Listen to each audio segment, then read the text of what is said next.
Mega project দেখিয়ে বৃক্ষ নিধন করে নদী বন্ধ করে দিয়ে এবং যারা রিয়েল এস্টেটের নামে ভূমিদস্যুর যারা খেতাব পেয়েছেন তারা এই পৃথিবীকে মানুষের বসবাসযোগ্য না করে ধ্বংসের প্রাপ্ত নিয়ে গেছে। তাদের প্রতিনিধি ছিলেন যারা 5ই আগস্টে এই দেশ থেকে পালিয়ে গেছে। তথাকথিত মেগা প্রজেক্টের নামে তারা নদী ভরাট করেছে, তারা খাল ভরাট করেছে, তারা বৃক্ষ উধাও করে দিয়েছে।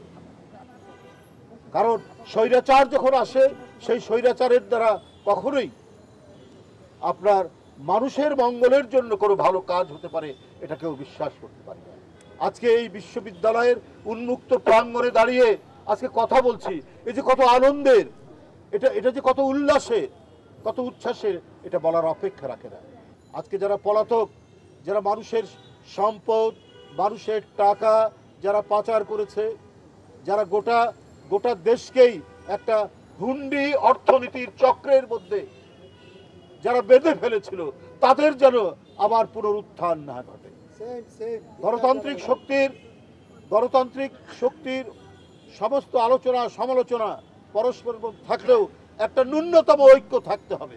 এই ঐক্য যদি না থাকে তাহলে সেই ফ্যাসিবাদের পুনরুত্থান হওয়া খুব কঠিন হবে না। আপনারা জানেন পার্শ্ববর্তী দেশ এটা যেন সেই ফ্যাসিবাদের একটা সবচেয়ে বড় সেফ হোমে পরিণত হয়েছে।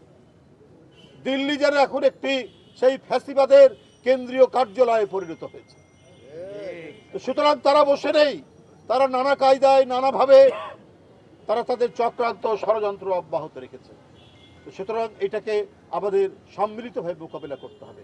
গণতান্ত্রিক শক্তির সবাইকে ঐক্যবদ্ধ থেকে এই জিনিসগুলো পর্যবেক্ষণ করতে হবে।